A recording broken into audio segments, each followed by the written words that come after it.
అందరికీ నమస్కారం. కథలోకి వెళ్లే ముందు మన ఛానల్ సబ్స్క్రైబ్ చేసుకునే వాళ్ళు ఎవరైనా ఉంటే తప్పకుండా సబ్స్క్రైబ్ చేసుకోండి.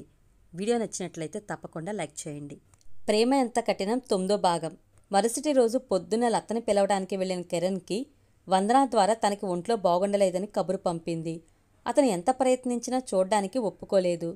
కిరణ్ ప్లాన్ ఏమిటంటే మొదట లతని విమానాశ్రయం తీసుకువెళ్లి వదిలిపెట్టి తర్వాత ఫోన్ చేసి విశాల్ని రమ్మని చెప్పి ఇద్దరిని తాజ్మహల్కి తీసుకువెళ్లి ప్రేమను వాళ్ళు ఇద్దరూ ఒకరితో ఒకరు చెప్పుకోవడం అనేది ఏర్పాటు.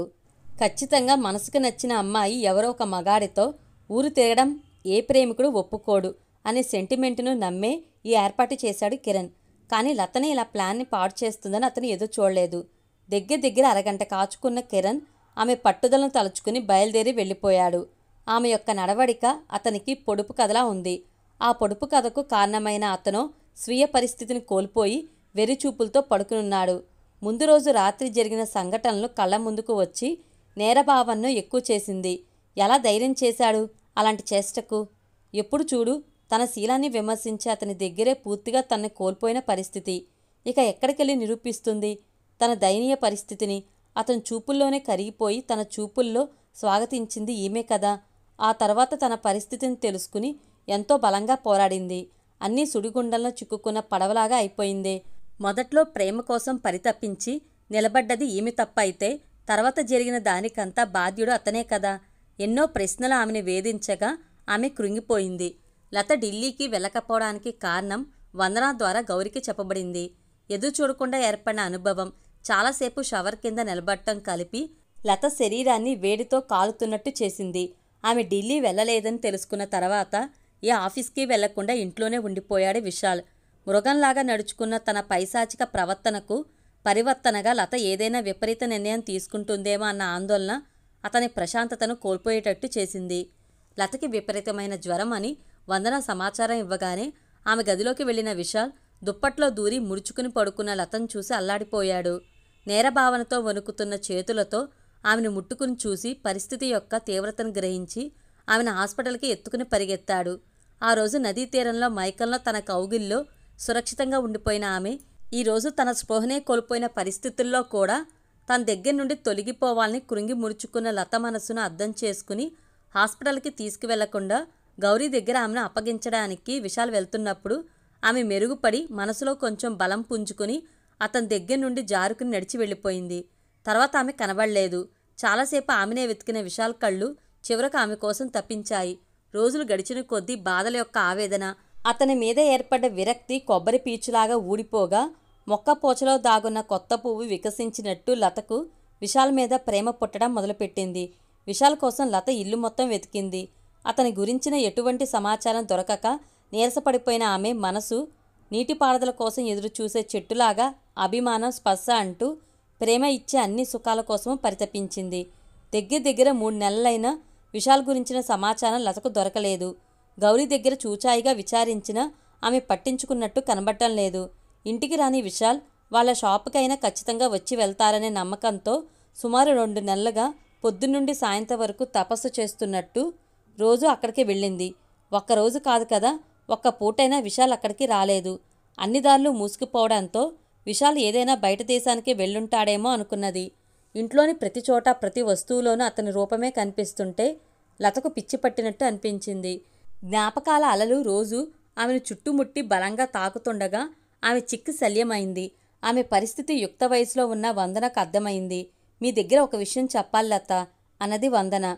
ఏమిటి అన్నట్టు చూసింది లత. సార్ ఎక్కడున్నారని అన్నది. నీకు తెలుసా? ఆందోళన పడుతూ అడావిడిగా అడిగిన లతను చూడటానికే పాపం అనిపించింది. ఒక ఊహే. పర్వాలేదు చెప్పు వందన ప్లీజ్. Tea estate. నిజంగానా? అది ఎక్కడుంది? కొండ అడవి. ఇక్కడి నుంచి 5 గంటల ప్రయాణం. ఎలా వెళ్ళాలి సరిగ్గా తెలియదు. కానీ అక్కడికి తోడు లేకుండా వెళ్ళలేరు అనేది తెలుసు. ఒంటరిగా వెళ్ళటం ప్రమాదం. ఒకవేళ అతను బయట దేశాలకు వెళ్ళుండొచ్చు కదా అని అన్నది. ఆ ప్రశ్న లతను అయోమయ స్థితిలోకి తోసింది. అతను సంవత్సరాల తరబడి అక్కడే ఉండిపోతే? నువ్వు బాధపడకు లత. నాకెందుకు ఆయన ఎస్టేట్ బంగ్లాలో ఉండుంటాడనే అనిపిస్తుంది. నువ్వెందుకైనా మీ పిన్ని దగ్గర అడిగి చూడు. పిన్ని నాతో మాట్లాడడం లేదు. సార్కు మీకు ఏదైనా సమస్య? ఏ రోజు అతను నాతో మొహం చూపించి మంచిగా మాట్లాడాడు? ఒక్క మాట అయినా ప్రేమగా ఆదరణగా మాట్లాడిందే లేదు. ఎప్పుడు చూడు ఆమె మీద ద్వేషంతో మాట్లాడేవాడి చుట్టూ తానే ఎందుకు ఆమె మనసు చుట్టిందనే రహస్యం ఆమెకే అర్థం కాలేదు. తనని మళ్ళీ మళ్ళీ అవమానపరిచిపోవడానికే ఆ రాత్రి అలా నడుచుకున్నాడో అని కూడా ఆమెకు అనిపించి ఉండవచ్చు. ఒకే ఒక దారి ఉంది లత, చెప్పు. నువ్వు నీ స్నేహితుడు కిరణ్ దగ్గర సహాయం అడగటం మంచిది. అతను ఇక్కడికి రావడానికి ఇంకా ఒక వారం ఉందే. 6 నెలలు కాచుకున్న మీరు ఇంకొక వారం ఓర్పుగా ఉండలేరా ఏమిటి? ఆ వారం రోజులు లత 24 గంటలు ఎదురుచూపుతోనే గడిపింది. కిరణ్ వచ్చే రోజును లెక్క వేసుకుని నీరసపడిన ఆమె అతను కాలు మోపగానే అతని కాళ్ళను చుట్టేసింది. ఉండు, ఎందుకంత ఆందోళన పడతావు? అతను పోతే పోని, నీకు అతని కంటే మంచివాడు దొరుకుతాడా అన్నాడు. అతను పలుసార్లు విశాల్ ఇంటికి వచ్చి వెళ్ళినప్పుడు ఒక్కరోజు కూడా విశాల్ అతనితో నవ్వుతూ సహజంగా మాట్లాడలేదు. ఎప్పుడు చిటపటలాడే మొహంతో ఉండే విశాల్ మీద అతనికి మంచి అభిప్రాయం లేదు. అలాంటి ఒక జీవి కోసం ఈమె తాపత్రయపడటం అతనిలో విసుగు తెప్పించింది. ఏం మాట్లాడుతున్నారు? కన్నీరుతో అడిగింది. అర్థం చేసుకోలత, నేను చెప్తున్నానని కోపగించుకోకు. అతను అందరిలాగా మామూలు మనిషి కాదు. కిరణ్, అతను ఎవరితోనైనా సరదాగా మాట్లాడడం ఎప్పుడైనా చూసావా? ఇల్లు, ఆఫీస్, నీ పిన్ని, ఇదే అతని ప్రపంచం. ఒక కుటుంబం, దాని అందాలు ఇవన్నీ అతనికి తెలియదు. నిన్ను పూర్తిగా ఇష్టపడుతుంటే ఇలా ఒంటరిగా వదిలేసి వెళ్ళుండేవాడా? అతన్ని మర్చిపోవడమే మంచిది. ఖచ్చితంగా అతని వల్ల నిన్ను సంతోషంగా ఉంచుకోవడం కుదరదు. ఇలాంటి సంకుచిత మనస్తత్వం గలవారికి ఆత్మగౌరవాన్ని తక్కువ అంచనా వేసుకోవడం, మూర్ఖత్వం, అనుమానం లాంటి చెడ్డ గుణాలు ఉంటాయి. వాళ్లతో స్నేహం చేస్తూ ఉంటూనే వాళ్ళ నిజస్వరూపం తెలుస్తుంది. చాలు కిరణ్, నిదానంగా ఆలోచించు. నేను చెప్పేది నిజమని నీకు అర్థమవుతుంది. కోపము, ఆవేదన ఒకటిగా చేరటంతో సమాధానం చెప్పకుండా గబగబా వెళ్ళిపోయింది లత. మూర్ఖురాలు, అర్థం చేసుకోదు పెట్టదు అని విసుగుతో గొనుక్కున్న అతను మనసు అంగీకరించక గౌరీని వెళ్ళి కలిశాడు. నేనేం చెప్పను కిరణ్, విశాల్, లత ఇద్దరూ నా 2 కళ్ళు లాంటివారు. చిన్న వయసులోనే అతనికి ఏర్పడ్డ అనుభవాల వలన ఒకవేళ అలా అయ్యాడో ఏమో.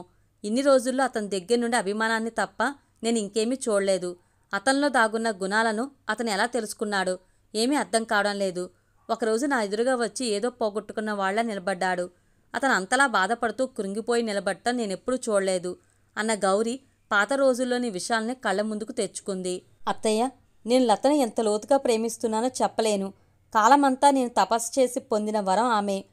నేను ఒక పువ్వులాగా చూసుకోవాలి. ఇన్ని రోజులు ముళ్ళ పొదల్లాగానే ఉన్నాను. నాలో ఏదో ఉంది. అన్ని కలలు పీకి పారేసిన నేను పూర్తిగా మనిషిని కావాలి. నా మనసులో లోతుగా ఏర్పడిన గాయాలు ఆరాలి. దానికి కొంతకాలం డాక్టర్ రుబాస్ దగ్గర ట్రీట్మెంట్ తీసుకోవాలి. ఆయన ప్రసిద్ధి చెందిన మనోతత్వ నిపుణుడు. నా గురించిన వివరాలేవి లతకు తెలియనివ్వకండి. మన ఎస్టేట్ బంగ్లాలో ఉంటాను. ఆమె వల్ల నేను లేకుండా పోవటం తట్టుకోలేదు. ఆమె పడే వేదన్ను మీరు నా కోసం ఓర్చుకోండి అన్న అతను, నా లతను బాగా చూసుకోండి అత్తయ్య. నేను కొత్త మనిషిగా నా లతకు సరిపోయే వాళ్లాగా తిరిగి వస్తాను అని చెప్పి వెళ్ళిపోయాడు. పోయిన వారం అతన్ని వెళ్ళి చూశాను. యోగా, ధ్యానం అంటూ చురుకుగా ఉన్నాడు. కానీ లత పడుతున్న వేదన్ను నేను చూడలేకపోతున్నాను. కిరణ్, ఇంకా ఒక వారం పోనీ అత్తయ్య అని వాడు చెప్పడం వల్ల మౌనంగా ఉన్నాను. ఆమె మాట్లాడా కిరణ్ మనసులో విశాల్ గొప్ప స్థానం సంపాదించుకున్నాడు. ఇంతకు పైన ఆమెను వేధించకూడదని అనుకుని మరుసటి రోజు లతను తీసుకుని ఎస్టేట్ వాకిట్లో వదిలేసి వచ్చాడు కిరణ్. ఉధృతంగా పారుతున్న ప్రేమతో పనివాడు చూపిన గదిలోకి వెళ్ళింది లత. ఎదురు చూసిన అతని ముఖంలో ఎప్పుడూ అణుచుకోలేని భావనలు. తన ముందు నిలబడ్డ ఆమె చూపులు చూస్తున్నంతసేపు చూస్తూనే ఉన్నాడు విశాల్. మాటల మౌనంతో పోరాటం చేస్తుండగా కుమిలిపోతున్న ఆమెను ఆదరణగా కౌగిల్లోకి తీసుకున్నాడు. కౌగిల్ని సడలించకుండానే ఆమెను కూర్చోబెట్టాడు. ఇక మీదట నువ్వు ఏడవనే కూడదు లత అంటూ ఆమె నుదుటి మీద ముద్దు పెట్టుకున్నాడు. కన్నీళ్లు తుడుచుకుని అతని ముఖాన్ని చూస్తూ, నేనేం పాపం చేశానని నాకింత పెద్ద శిక్ష వేశారు అని అడిగింది. ఆమెను ప్రేమగా ఒకసారి చూసి, శిక్ష నీకొక్కదానికే అనుకున్నావా లత? కాదని తెలుసు, కానీ ఎందుకు? అంతా నీ మంచికే, మన భవిష్యత్తు జీవితానికే. అర్థం కాలేదు. ఇన్ని రోజులు నిన్ను పొడుచుకు తిన్నవాణ్ణి ఇలా శాంతంగా ఉన్నానే, అర్థం కాలేదా? నమ్మలేకపోతున్నాను. ఎక్కడ తిట్టి తరిమేస్తారోనని భయపడుతూ వచ్చాను. ఈ మార్పు ఎలా? అంతా నీ ప్రేమ చేసిన మాయే. జరిగిపోయినవి జరిగిపోయినట్లుగానే ఉండని. ఇక మీదట చేతిలో ఉన్న సుఖాన్ని, రాబో ఆనందాలను గురించి మాత్రమే ఆలోచిద్దాం. అతని మాటలు ఆమె హృదయానికి హాయిని ఇవ్వగా ఇంకా ఎక్కువగా ఆనందపడింది లత.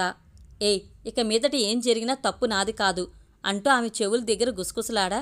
చెవి చివర తగిలిన స్పర్శలో జ్ఞానరేఖలు ఆమె ముఖంలో పోటీపడ్డం మొదలుపెట్టినాయి. అందులో కరిగిపోయిన విశాల్, ఇన్ని రోజులు ఎక్కడున్నావే నా ప్రాణమా? నాలో ఉన్న ప్రేమను నాకు చూపించావే. నేను చూసిన మొదటి స్పర్శ నువ్వు. నీ ప్రేమతో నా భావనలకు ప్రాణం పోసావు నువ్వు. నా ప్రాణ పుష్పాన్ని మోస్తున్న దానివి నువ్వు అన్నాడు భావావేశంగా. ఆ రోజు ఒకరోజు ఒంటరిగా తన గదిలోకి వచ్చిన ఆమెను లొంగ తీసుకోవడానికి కారణం ఉత్త కాంక్ష భావన కాదు. తనకి దొరకని ఆమె ఇంకెవరికీ దొరకకూడదనే క్రూరబుద్ధితోనే. అతనిలో దాగున్న వక్రబుద్ధి ఒక అమ్మాయిని ఇష్టం లేకుండా ముట్టుకునేంత దూరం తీసుకువచ్చి వదిలింది అని తలుచుకుని సిగ్గు వేదన పడుతూ బలంగా ఎదిరించి పోరాడినా ఆమె తప్పించుకోవడానికి చేసిన ప్రయత్నం, దాన్ని జయించలేక లొంగిపోవడాన్ని తలుచుకుని ఆశ్చర్యము వేదన పడ్డాడు. తీవ్రంగా ప్రేమిస్తున్న ఒక ఆమె వల్లనే అలాంటి లొంగుబాటు పరిస్థితిని అంగీకరించగలదు అనేది అతనికి అర్థం కాక కాదు. మొట్టమొదటిసారిగా స్త్రీ యొక్క ప్రేమ స్నేహ సముద్రంలో మునిగిపోయిన అతను తనను తాను అర్థం చేసుకున్నది అప్పుడే. తన మనసు పరిపూర్ణత చెందాలనేది గ్రహించి దానికోసం చేస్తున్న ప్రయత్నమే. ఇదిగో ఒక అద్భుతమైన మనిషిగా, మంచి ప్రేమికుడిగా నిలబడున్నాడు విశాల్. విశాల్ విశాల్ ఆమె కూడా కరిగిపోగా, నువ్వెలా ఇక్కడికి వచ్చావు లత అని అడిగాడు. ఎలా చెప్తుంది? కిరణ్తో వచ్చానని చెప్తే కోపగించుకుంటాడే. మంచి భావనలో ఉన్న అతన్ని మళ్ళీ పాత విషయాలుగా మార్చడం తగునా? సమాధానమే చెప్పకుండా నిలబడ్డ ఆమె కళ్ళల్లో కనబడ్డ భయం జరిగింది అతనికి చెప్పగా, లత నువ్వు మొదట నన్ను నమ్మాలి. నువ్వు నా దానివేనన్నది తెలుసుకున్న తర్వాత నేను నిన్ను ఏ విధంగానూ నొప్పించను. నా మీద కంటే నీ మీదే నాకు నమ్మకం ఎక్కువ. పాత విషయాల్ని నువ్వు మర్చిపో అన్నాడు సున్నితంగా. అతను తన కోసం బాధపడుతున్నది అర్థమవగా, నా వల్ల కావటం లేదే, ఏ పరిస్థితుల్లోనూ నా విషయాల్ని నేను మర్చిపోలేకపోతున్నానే అన్నది బొంగురుపోయిన స్వరంతో. నేను మొట్టమొదటగా ప్రేమించింది నన్నే ప్రేమలో కోల్పోయింది అంతా అంటూ అంతకు పైన చెప్పలేక తడబడుతూ నిలబడ్డది లత. ఒకసారి తన పువ్వుల బాణం వేసి నాటకాన్ని ప్రారంభించిన మన్మధుడు మళ్ళీ ఇద్దరి మనసుల్లోనూ అదే నాటకాన్ని వేయలేకపోయాడు. భావాలను పెంచే ఆమె శ్వాస గాల్లో తన్నే మరిచిపోయిన లత దాంట్లోంచి బయటకు రావాలని నిర్ణయించుకుని, కిరణ్ కింద హాల్లో కూర్చునున్నారు అన్నది. ఇంతసేపు ఎందుకు చెప్పలేదు? లేరా వెళ్దాం అని లేచాడు. కానీ ఆమె తను కూర్చున్న చోటు నుండి లేవకుండా చిరునవ్వుతో విశాల్ని చూడగా, ఏమారుస్తున్నావా? ఉండు నిన్ను అంటూ అతను ఆమెను పట్టుకోగా, చిటికలో పరిగెత్తిన ఆమె గోడకి వేలాడుతున్న రోజువారీ క్యాలెండర్ని చూపి, తరువాతి ముహూర్తానికి ఇంకా 4 రోజులున్నది అన్నది. ఉండు ఆ రోజు రాత్రికి నీ పని చెప్తా అంటూ మన్మథ చూపుతో తన ప్రేమికురాలికి రహస్య సందేశం పంపాడు ఆ అభిమాన ప్రేమికుడు. ఈ వీడియో కనుక మీకు నచ్చినట్లయితే లైక్ చేయండి, షేర్ చేయండి.